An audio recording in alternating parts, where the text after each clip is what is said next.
Well, it's 6 o'clock.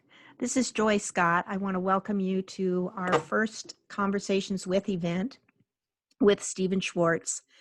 You'll be seeing Steven in a few moments as we go through some questions and answers, but first wanted to do some introductions and also some housekeeping information.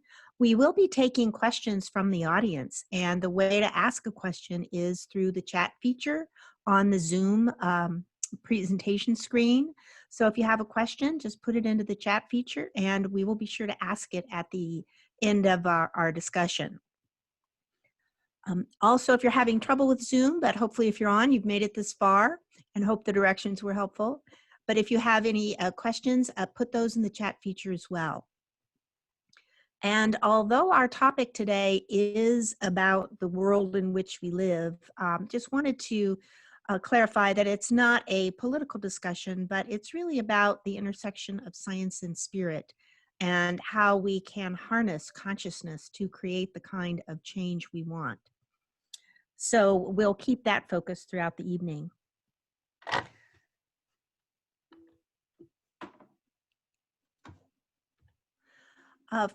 Also a word about the A.R.E. in case you're not familiar with Edgar Cayce and the Association for Research and Enlightenment. Edgar Cayce was one of America's most influential mystics and psychics, and the A.R.E. exists today. They have preserved all of his readings on health and human consciousness and many other topics. And they do a variety of programs, most of which actually are virtual right now.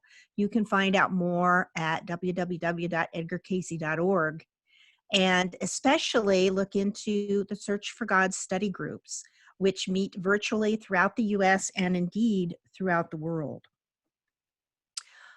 We mentioned that this is a program of the Los Angeles area A.R.E. and the San Diego chapter of the A.R.E. I especially wanted Steven to be the first panelist on this program because he had such an impact on me in writing a book called Magenta Nation, A Path to Healing Ourselves and Our Nation. We have an active group here in Southern California. To find out more about spiritual community, our upcoming events, visit go-deeper-now.com. You can also join us and keep up on Facebook and Meetup. And one other program on a similar topic I wanted to mention on October 14th. This is a national A.R.E. program that I'm doing with Patrick Belisle, who's the Director of Philanthropy for the A.R.E. and a wonderful speaker. It's about achieving oneness in divisive times, bringing your inner world into the real world. And we'll be doing actually some exercises for setting what our goals are for that real world. And for tickets for that, you can visit the edgarcayce.org website. So with that, we want to get started. I'm going to do an introduction of Steven and a preview of some of the relevance of his books and materials that he's done, and then we'll start the discussion. Steven is an Edgar Cayce expert. He's spent a considerable amount of time at the A.R.E. Studying the readings. His career has been as a writer and teacher and researcher, again, as we say, at the intersection of science and spirituality, which is our sweet spot for our Conversations with the series. He's written a number of articles, been recognized with many awards, and one book in particular that he wrote, The 8 Laws of Change, we're going to be talking about tonight. I heard him present on that at the A.R.E. at one of their meetings, bought the book, read the book, and it was truly life-changing. Just to give you a little bit more of a flavor of Steven's background and what he's done, he's used remote viewing to make archaeological discoveries in the Mediterranean, off California, and in the Bahamas. He's been recognized by a number of international awards for the enlightening work he's done, covered in the national media and written in the national media. And again, I want to come back to the 8 Laws of Change, which is going to be a topic of discussion tonight, and how it looks at how does change actually happen? What does history tell us that are behind the national and world changes that we see? How does science intersect with consciousness and with history? And as science, I think of Steven kind of as the science guy, with a nod to PBS, but he is truly looking at that relationship of science and spirituality in a very, very unique way. And some of the things that he found in this book about nonviolent movements succeeding 75% of the time, while violent social movements only 25% of the time. And very heartening that there's no force more powerful than a group of individuals holding a common intention. And that's one of our goals with this series and this program, is to create such a group holding that common intention. So without further ado, we want to get started with Steven. Steven, well, how are you? We're very pleased to have you tonight. I'm very pleased to be here, Joy. Thank you very much. Thanks. And Steven is up in Washington State. We are down here in Southern California, and through the miracles of technology, you'll be seeing this conversation. We have a series of questions that we're going to go through, and after I ask the question, we will share the screen and you'll get to see Steven speaking. So the first question, Steven, is, as we all know, we're under a period of very intense stress right now. We have all kinds of things that look dangerous to us. We're in a very tumultuous environment. What do you think is the reason for the events that are happening today from a spiritual and social perspective? Well, from a spiritual perspective, or I would say actually a consciousness perspective, the central challenge we face is that we have to give up materialism. We have created a world whose technologies are all based on a kind of exploitation of resources. We think we have dominion over the earth and that it's a kind of exploitable bank account left to us by a rich uncle or something. And in fact, what we need to recognize is that we live in a matrix of consciousness. We don't have dominion over the earth at all. We live in this matrix of consciousness, what science calls the biosphere or the Gaia structure, in which all consciousness is interconnected and interdependent. And the challenge that we're facing, which is being brought to us by climate change, is that we have to develop technologies which do not cause depredation, do not cause destruction to the ecosystem and to the other beings with whom we share the planet. That's just a change in consciousness that's required. It's not, if you have a change in consciousness, then you're going to have a change in the technologies that you choose. I mean, for instance, we need to give up petroleum energy. It's perfectly obvious to anybody who bothers to do the research or read the research that carbon energy is the source of much of the problems that are causing climate change. And the difficulty, of course, is that large numbers of Americans don't even believe in climate change. So we have a kind of willful ignorance problem. But from the point of view of consciousness, or what religion calls the spiritual, what needs to happen is we need to develop, and are developing, technologies which will replace these exploitive, destructive technologies with new things. For instance, developing non-petroleum powered vehicles, that's just one, or developing solar and wind and tidal electrical generation, that's another.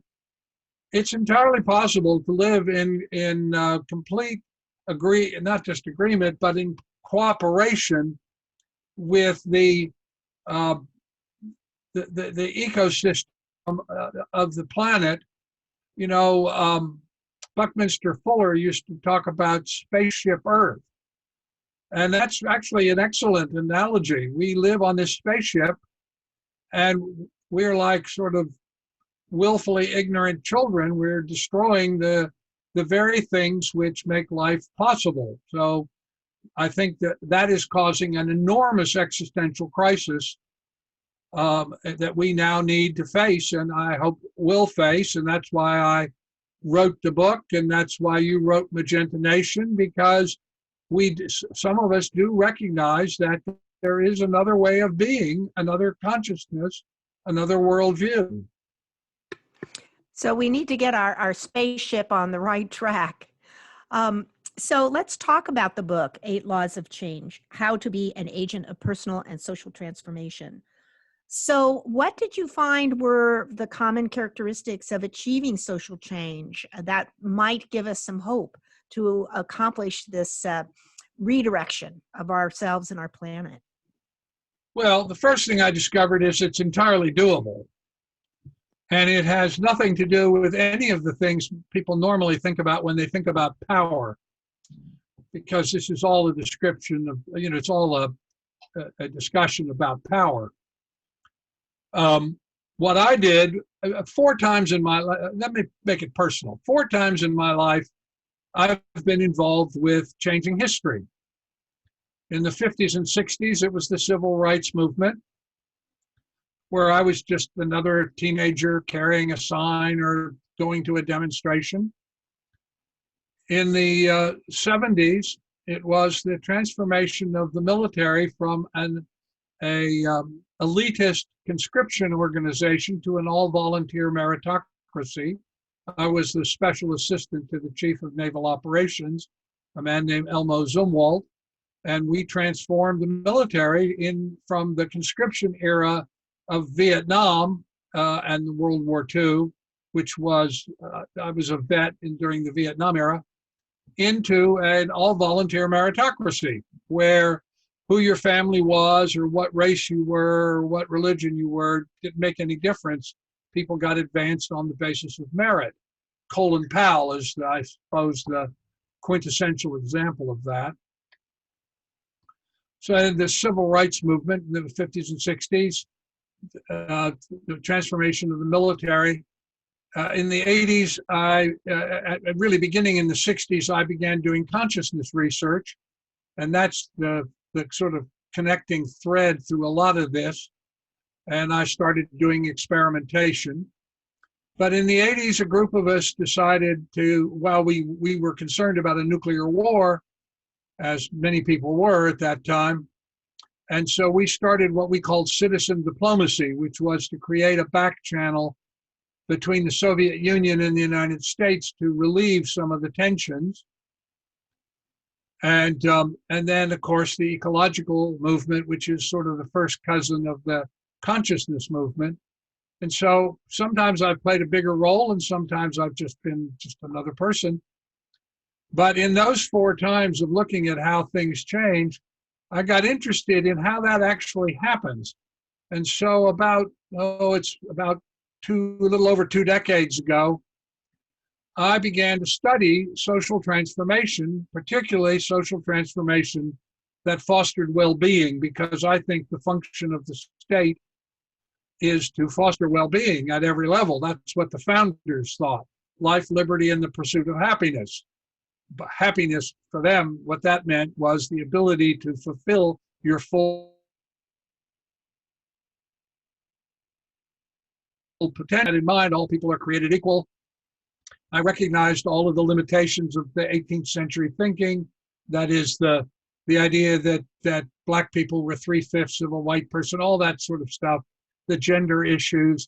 I mean, they had limitations, but at the deeper level, philosophically, they understood that the function of the state should be to foster well-being. So I started looking at that in a very serious way, and I studied about 200 social transformation movements from the late 19th century, with the beginning of nation states, and all the way up to 2014 when I started writing this book. And what I discovered, I didn't invent them, what I discovered were there were 8 principles which seemed to be associated with all of the successful social transformation movements. And so I wrote the book listing those 8 things, and we can go into, I can go through them one by one. The other thing I got that was very important to me anyway, and I think historically, is that violent change only works about 25% of the time, and it doesn't last very long. Even when it does work, it doesn't last. National Socialism in Germany, the Nazis, only lasts about 15 years. Communism, 1905 to 1991, it lasts the life of a single person. Whereas the life, liberty, and the pursuit of happiness has been going now for 240 years. So violent change only succeeds 25% of the time and doesn't last very long. Nonviolent change succeeds 75% of the time, and it tends to endure. And the reason it does that is that it is inclusive, not exclusive, and it touches people at the heart level, because it's based on the idea that there is equality and that everybody ought to get a fair share. So that was the first big deal. Nonviolent is better than violent. And then out of that, these 8 principles emerged, the 8 laws of change, I called them. As I said, I didn't invent them, but I was able to figure out what was happening from all these study of all these different movements that I looked at. And so if you like, I'll go through the 8 laws. Stephen, that would be great if you could summarize them for us. Sure. They're not very long, and they're really, the odd thing is they're not at all what I thought. When I got into this idea of how do you create social change, I thought the answer was, you have to have a lot of money, or you have to have physical, powerful positions, or you have to command armies and all that sort of thing. Turns out none of that's true. If you look at social transformation movements that are successful, Gandhi getting independence for India without a war, think about that. He got independence for the largest colony the British Empire had, and it didn't cost a war. Martin Luther King and the Civil Rights Movement, culminating in the Civil Rights Act and the Voting Rights Act 64, 65. Those are just examples. Benjamin Franklin creating the interlocking intergenerational systems that he developed and creating philanthropy in the United States. So the first law is the individuals individually and the group collectively must share a common intention. Now, if you think about it, that's actually harder to do than you might imagine. If you've ever been part of a group that were trying to get something done, trying to get everybody on board with a common intention is not easy, but that is one of the first things you have to do. You have to get everybody agreed, what is it we're trying to do? Law number 2, the individuals in the group may have goals, but they may not have cherished outcomes. And I learned this from the Quakers and from the suffragettes. They would, I would read these people's correspondence or contemporary accounts at the time, and all these ancient documents that I dug out in various archives and libraries. And you'd see these letters, and they would say things like, I don't know how slavery is going to end, but I am convinced it must end, and I'm going to do everything I can to make that happen. So you have a goal, ending slavery, or getting women the right to vote, or getting gender equality, or sexual equality, that sort of thing. So that's your goal, but you can't demand that it happen in a certain way, because if you do that, you limit the options that are available for change. So you have to have a goal, but not a cherished outcome. So you have to be flexible. Law number 3, the individuals in the group must accept that their goal may not be reached in their lifetimes and be okay with this. I learned this from the Quakers. The Quakers are a fascinating group of people because there are only about 87,000 of them in the whole country. And in the whole world, there's only about 270,000 of them. So it's this little tiny, tiny little group. Most people have never met a Quaker, have no idea what they believe, no idea what their services are like. Their group meditations, very much like an Edgar Cayce Search for God meditation group. And yet, if you look at American history, what you discover is that every social, wellness fostering social change, penal abolition, penal reform, public education, gender equality, nuclear freeze, the environmental movement, they all began with a little tiny group of Quakers. So this little tiny group of people, so small, as I say, most people have never met one, nonetheless have been able to affect this extraordinary change in the structure of American culture. And you need to remember that culture is really the collective expression of group intention. That's why we prepare certain foods in one way, and the Italians do it in another way, and the Japanese do it in another way. It's the same vegetables, it's just they get cooked differently. Why? Because that's the culture. And the culture is a result of little individual choices expressing a group intention. So law number 3, the individuals in the group must accept that their goal may not be reached in their lifetimes and be okay with this. And as I said, I learned this from the Quakers, because they would, in their correspondence, they would say, you know, I don't know how this is going to happen, and I don't even know if it's going to happen in my lifetime, but this is a moral, correctly thing to do, and it fosters well-being, and so I'm going to do it, even if it doesn't happen in my lifetime. It's just important to do, so I'm going to do it. So that, you know, that's very interesting, because, of course, most people only want to be involved with something that they think is going to happen, and that leads to law number 4, which is the individuals in the group must accept that they may not get either credit or acknowledgement for what they've done, and be authentically okay about this. And this is very important, because, as you know, including if you think about yourself, most people like to get credit for what they've done, particularly when they do good things. And yet, if you look at the suffragettes, for instance, the women who were trying to get women the vote, I mean, amazing. Women didn't have the vote until 1918. Think about that. There are people alive today who were born at a time when women didn't have the vote. It's just amazing. Anyway, so you'd read these suffragette things, and they would say, you know I'm just one person, and I'm just doing my part, and I don't know quite when it's going to happen, but this is just the right thing to do, so I'm going to do it. So they do it regardless of the fact that they don't get credit or acknowledgement. If you think about Greenpeace, for instance, one of the big environmental movements, very few people know it was started by a couple of Quaker couples and some media guys up in Vancouver, Canada, who several of whom were expats who left the United States because of the Vietnam War. I mean, very few people know that. This enormous worldwide ecological movement began from these people. Most of us don't even know their names. Anyway, law number 5, each person in the group, regardless of gender, religion, race, or culture, must enjoy fundamental equality, even as the various roles of the hierarchy of the effort are respected. Now, why is that? And the answer is because we're high-order primates. I know that makes people crazy. I spoke at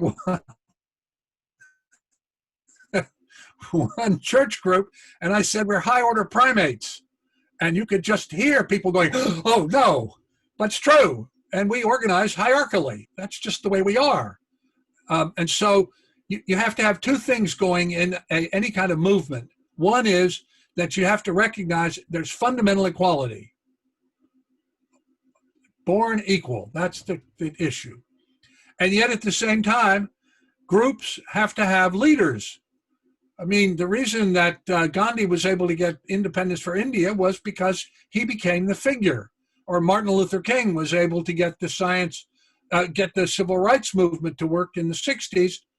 It's because he was the leader. And if you I looked at social groups, transformation groups that weren't successful, Occupy as an example.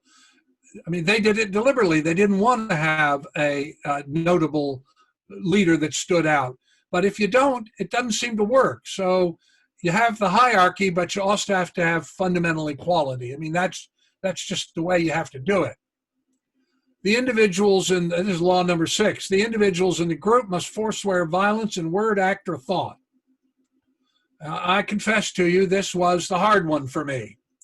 Because when I was in civil rights demonstrations and I saw, for instance, women being attacked by dogs or something, I mean, my initial reaction, I'm sorry to tell you this, but it's true, was not nonviolent.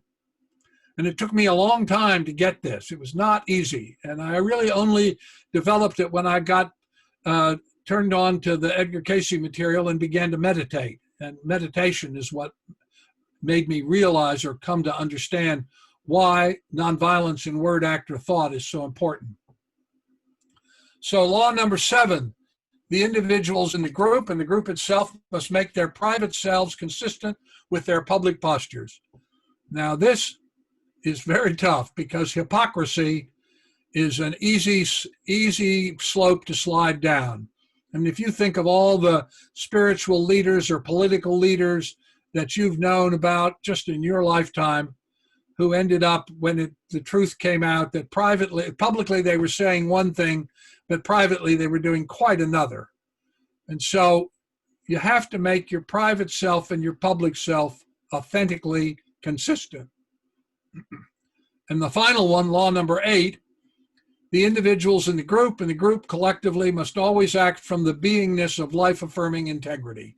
That is, you have to have the goal that what you are doing is compassionate, life-affirming, and fostering of well-being. And that 8th law is how I developed the technique for doing all this. And I call it the quotidian choice. And it's very simple. Anybody can do it. It has nothing to do with race, gender, wealth, any of that stuff. Every day you make dozens and dozens of little tiny choices. The foods you buy, the pet foods you buy, the toilet paper you buy, the gasoline you buy, whatever. We make dozens of these little tiny choices. And what you have to do is make a disciplined commitment.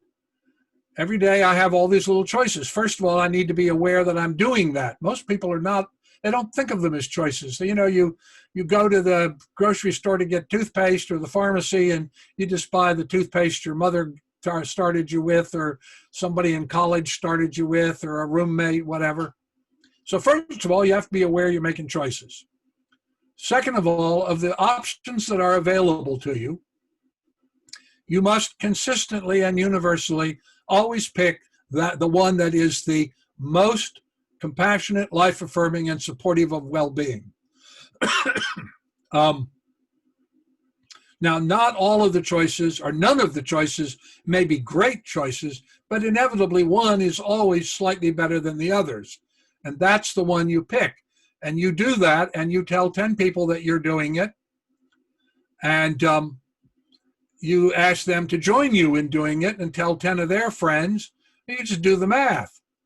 You know, if you started with 100 people and then they went to 10 people, so now you got 1,000, you got 1,100 people, and they went to, you know, and you just keep going. It's like 6 degrees of separation. Pretty soon you're up in the millions. And that's what it takes. If you want to create change, you need to start with yourself.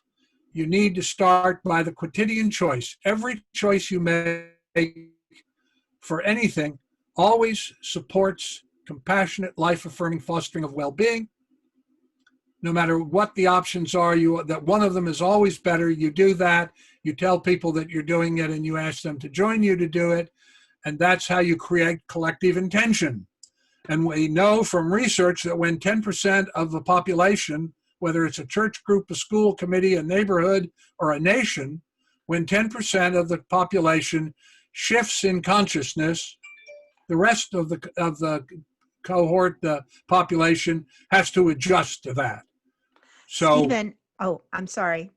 That's I it. was going to ask you, I have done this quotidian effect, or this exercise that you had about making the list of 10 things that I'm doing. And that alone was incredibly powerful in, you know, making one think about what are we doing on a day-to-day basis and getting out of the habit mode and making conscious decisions and then sharing that with other people is incredible.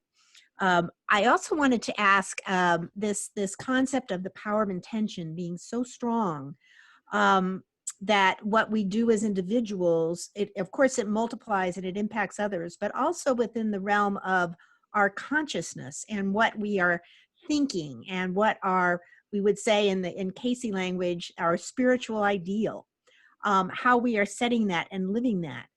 I wanted to ask if you could talk a little bit about how science is saying that this is powerful. You know, that we've talked, and in your writings, you talk about consciousness being non-local now, and that is something that science is validating.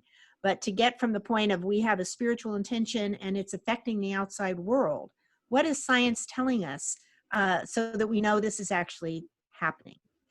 Well, as I said, what science is telling us is that all consciousness is interconnected and interdependent. Exactly what the readings said.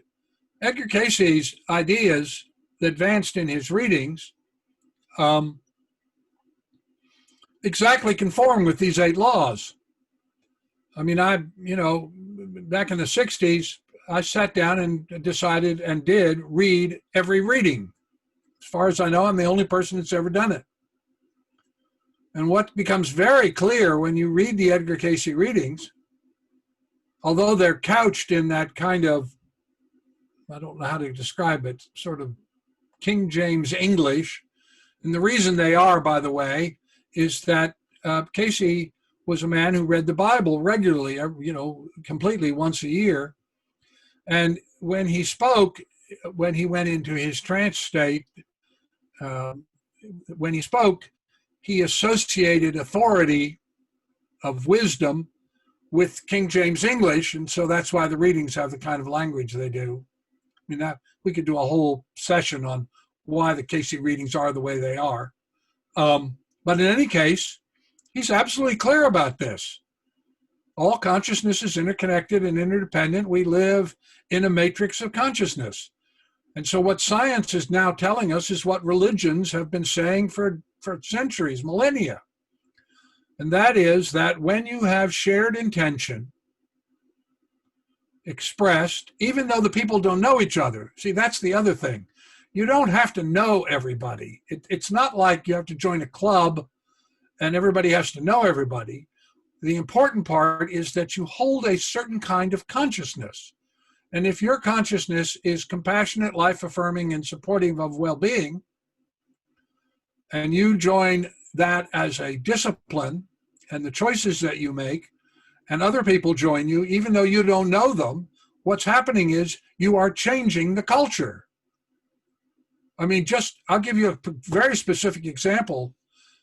If you do a Google on word usage, Google keeps track of the words that people use as search terms. And what you discover is that about 3 or 4 years ago, they stopped searching on gay and started searching on LGBTQ.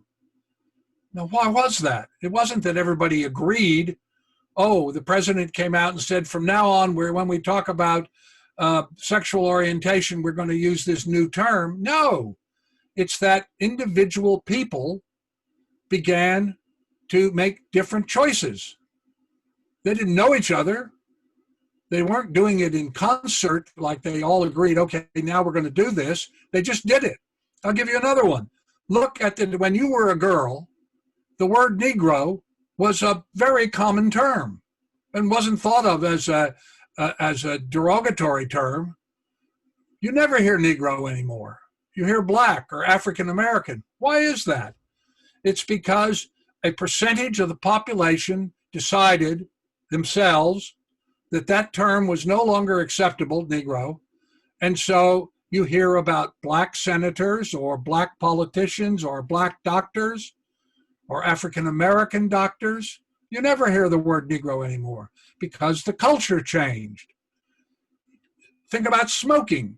When I was a boy and you went to somebody's house, on the coffee table, inevitably there was an ashtray and a pack of cigarettes and one of those Ronson lighters your mother told you not to fool with. And yet you never see that anymore. Well, when was the last time you went to somebody's house and on the coffee table they had an ashtray? Why? It wasn't that somebody passed a law that said you couldn't do it. People still smoke. It wasn't that the president went on television and said to everybody, okay, now we're going to no longer have ashtrays on our coffee tables. It was because individuals made an individual choice expressing what became a collective intention. And when that happens, the culture changes. And so what we need to do, the people that are listening to this right now, what we need to do is to change the culture. And it doesn't require war. It doesn't require violence. It just requires that individuals change themselves. And when they do that collectively, the culture changes. And when the culture changes, everything else changes because it all has to tack to that new wind. You know, I have a question about that. Here, and I'll use America as an example, we have people who are at opposite ends of belief systems. So you may have one group over here that's changing, the other group over here isn't or is resisting. So how does that come together, these opposite perspectives, to change an entire culture if there's one sector that's quite resistant?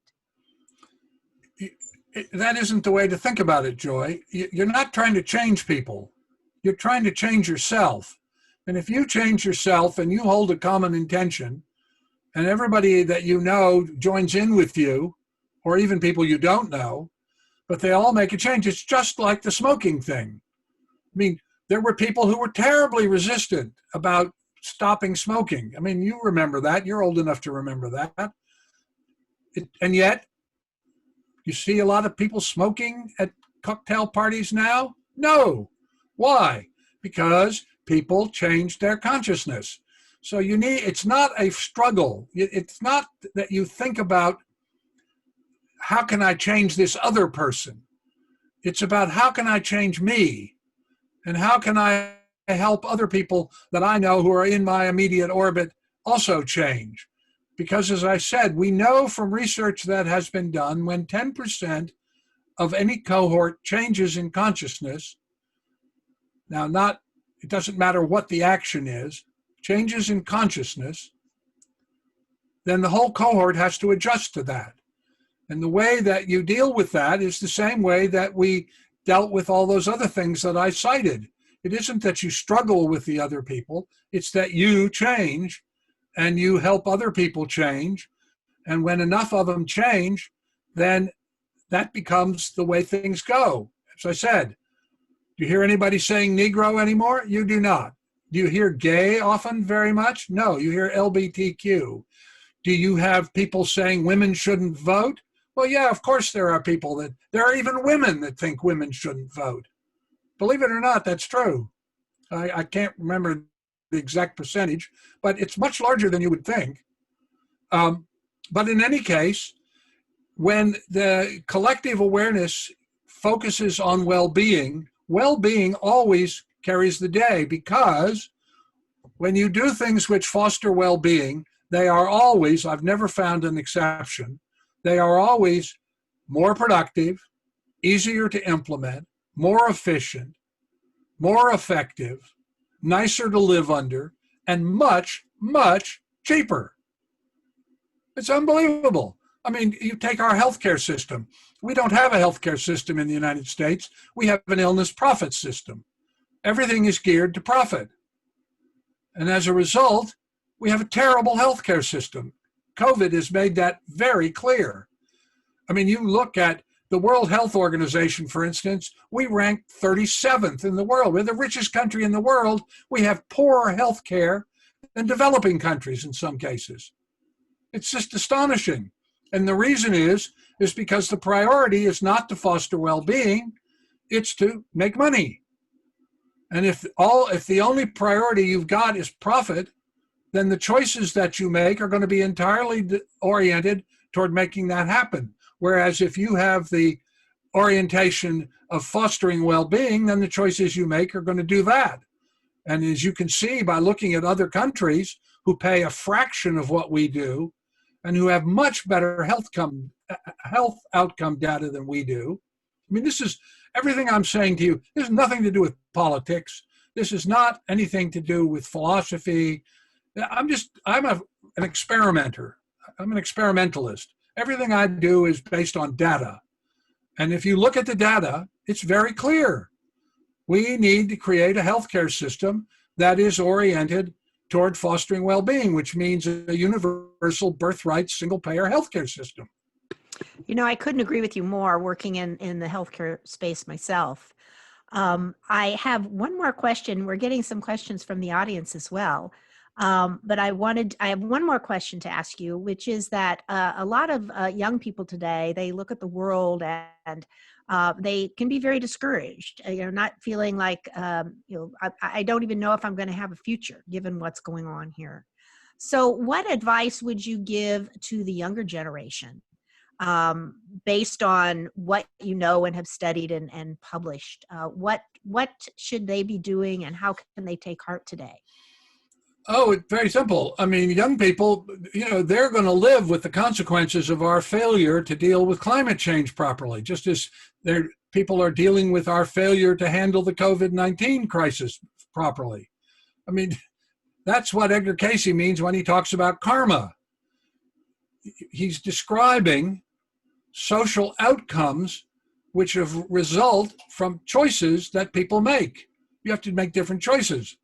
So if I were a young person today, 15, 16, 17, 18, up to my 30s, what I would be doing is looking at all the things that are going on in the world, and I would pick one or two things, because you can't do everything. I would pick one or two things that I knew and that I felt that could become competent with, that supported compassionate, life-affirming fostering of well-being, whether it's the climate, the medical system, the employment system, the housing system, the educational system. You pick a couple of things. You can't do everything. I can't play the guitar. I wish I could, but I never had the time to put into it. You pick a couple of things that you think, A, attract you, B, you think you can make a contribution, and C, that you can see already the roots of something that is compassionate, life-affirming, and fostering well-being, and you put yourself to work at it. And you do the quotidian choice, as I said. The quotidian choice will change everything. I mean, I know it sounds to people, they say, well, I don't have any power. I don't have any money. I'm not an official person. Who cares what I think? Well, the answer is what you think and what other people who think the same thing you think it develops, that's going to be the future. So you want to for instance, let me make one very clear point. If you are 18 years and older and you don't vote in this election, you are voting against a future of fostering well-being. I don't know how much clearer I can make it than that.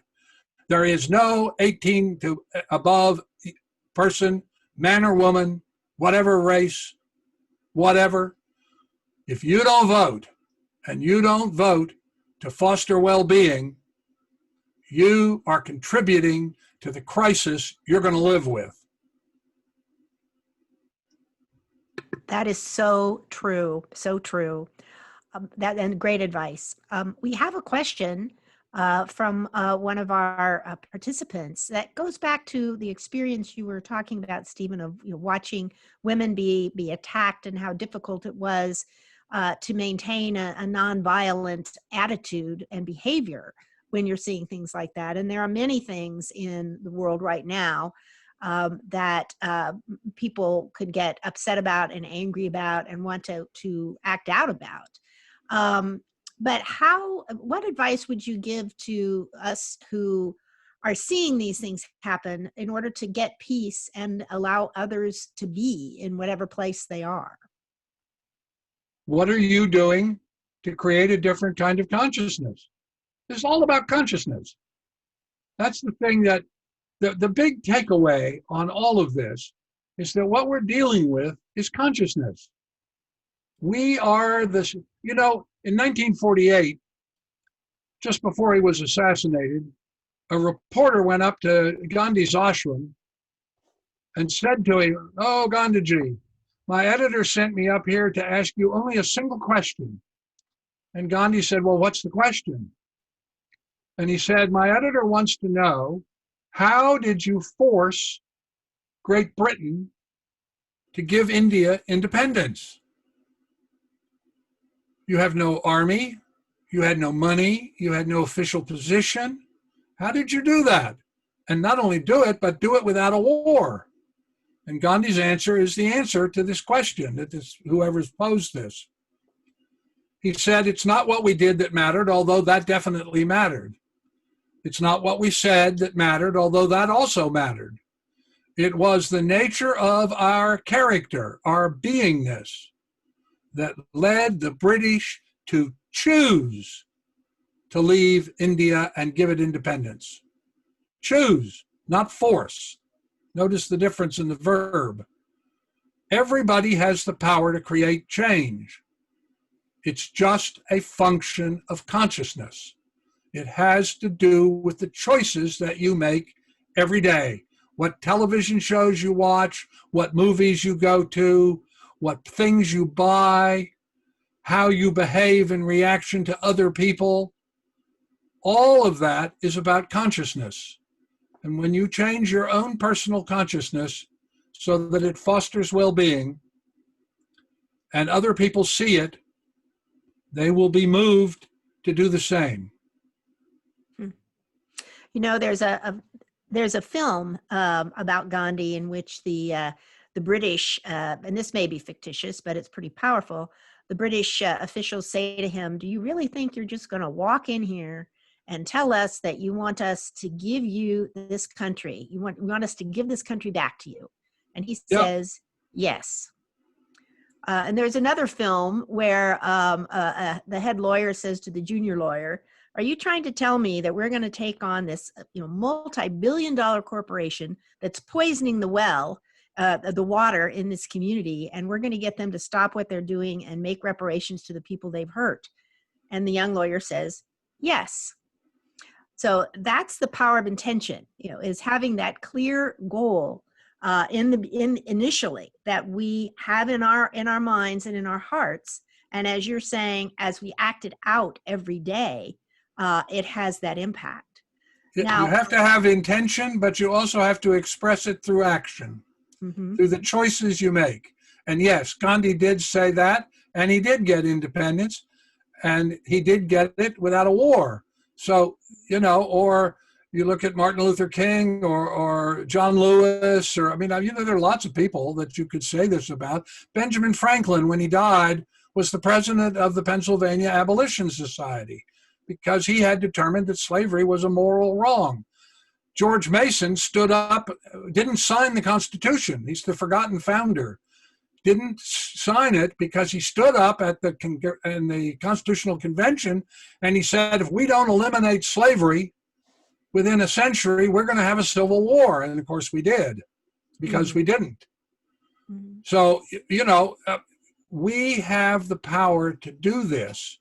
It's a question. You're always being told, oh, you don't have the power. Only the people that are powerful or rich or whatever they're the ones who have all the power. Trust me, if you see a corporation that is doing something that is violently destructive, look at the pipeline issues, for instance, and you stop buying their products, trust me, they will pay attention.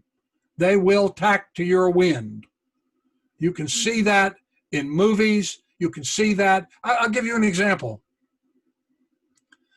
I went to Yale to give a talk, and a group of young people, in their 20s and 30s, who were just getting their doctorates or who were in the process of getting their doctorates, took me to lunch and asked me a bunch of questions. And one of the things that I learned from them was that one of the main places that they got social information was out of the television programs that were running on Netflix and Stars and Epics, that kind of thing.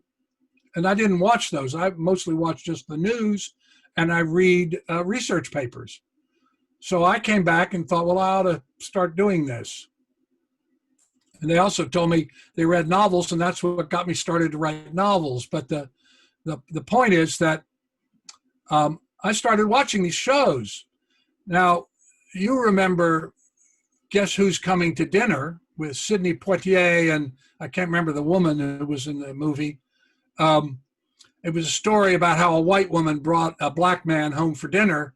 And oh my Lord, when it came out, it was so controversial. And oh, people had the vapors over it. If you look at television today, you can see very clearly. Look at the advertisements, by the way, because again, as I say, you don't think corporations don't pay attention to what people do and think? Trust me, they do. You look at all the ads that are on the television now. Look at how many show interracial couples. Look at the series that are on television.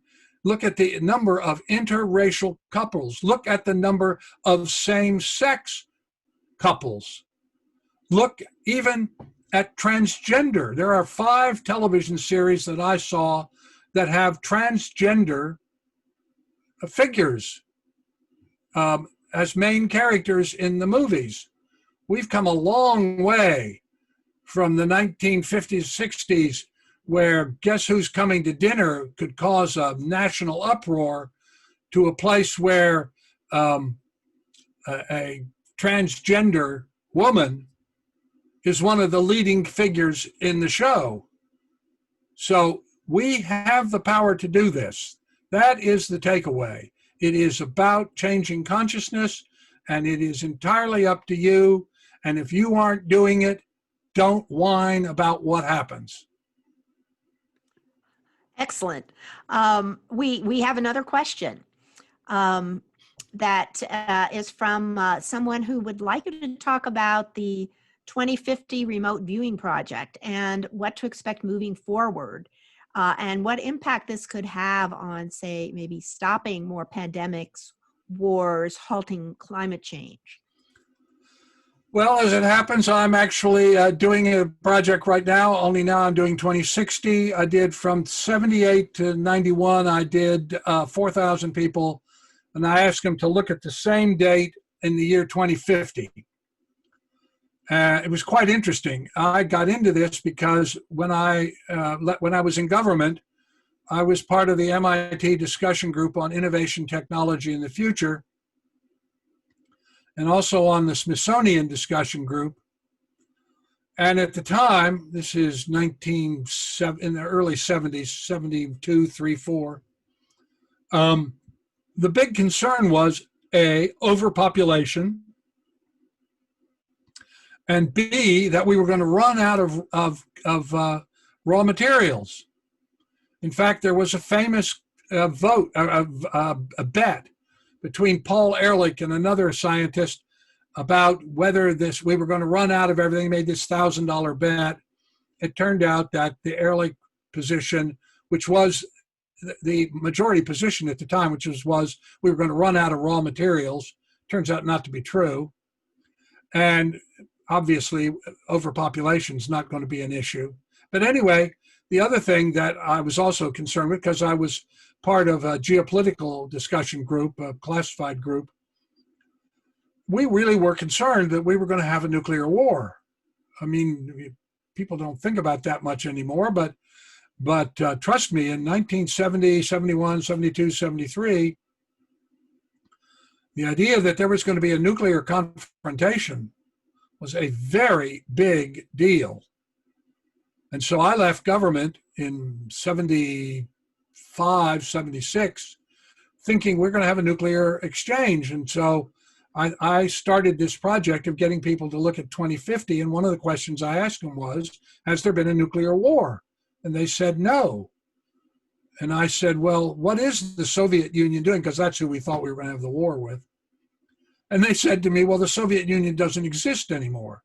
And I absolutely could not make any sense out of that at all, because the Soviet Union was, the great superpower, and we were going to, we were going to have a war with anybody, that's who we were going to have a war with. And in fact, by the way, let it be said that the only reason we didn't have a nuclear war with the Soviet Union is because of one Soviet colonel. There was one Soviet colonel, there was the radars on the early warning in the Soviet Union went off showing that missiles were incoming to the Soviet Union. And this man was told to push the button to send the Russian missiles back. And he thought about it, and he just wouldn't do it. And by the time they were able to really threaten him, and I mean, it got really, this is somebody who did something whose name is unknown. Um, by the time they figured out he wasn't going to push the button, they realized that there was a mistake, that there was a malfunction in the radar system, and that there were no missiles.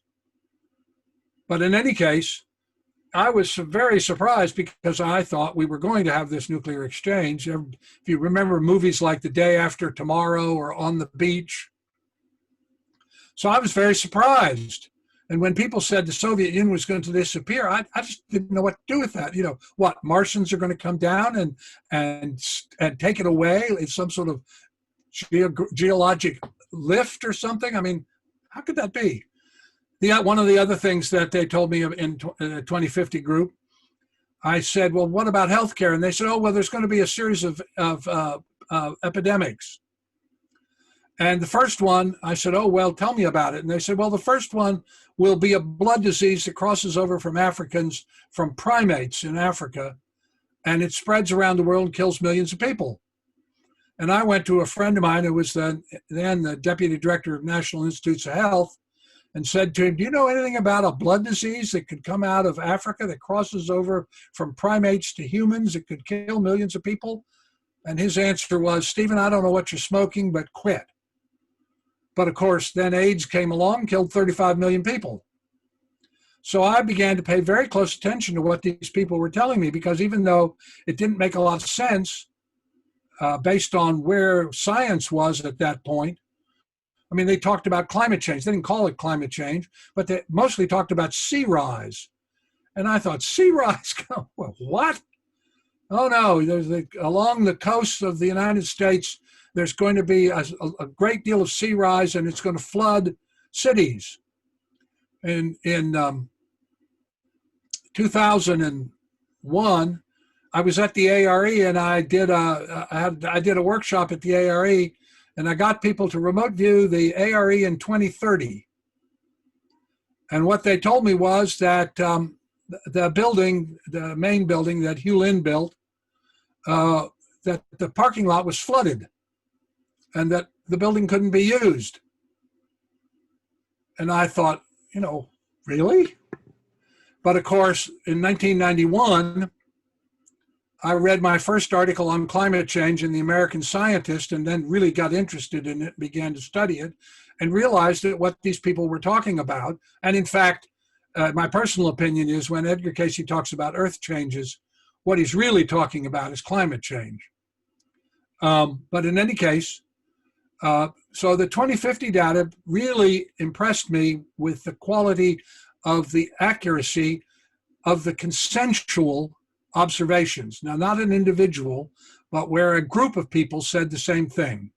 That's what I look for as a consensus. So now I'm doing 2060, and I'm going to see what the difference is between 2050 and 2060. And I'll be publishing on that later this year, early next year. Stephen, thank you so much. I think we are about out of time. We are coming away from this, I think, with a renewed passion and understanding and sense of empowerment for what we can and must do to begin to create a better world for ourselves. Knowing that it will happen whether we participate or not, and that we can participate and make a huge, huge difference. I'd like to put up on the screen one more slide that shows some of the resources that we have for people who want more information. Of course, Stephen, let me just get that slide.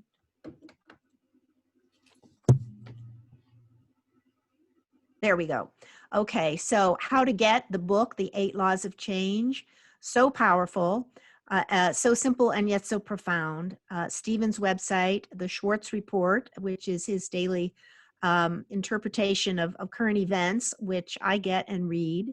The study groups with the Edgar Cayce A.R.E.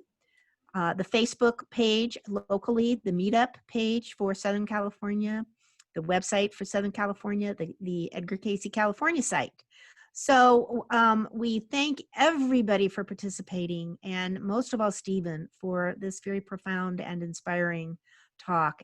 We have been recording, and everyone who registered, we will let you know as soon as the recording is available. Any final words for us, Stephen?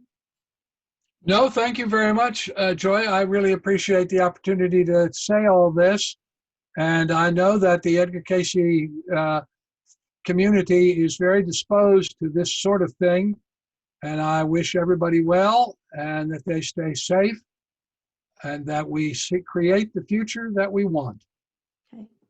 Thank you. And thank you, everyone. Good night. Have a great week, year, life. And thank you for your help in creating the world we want.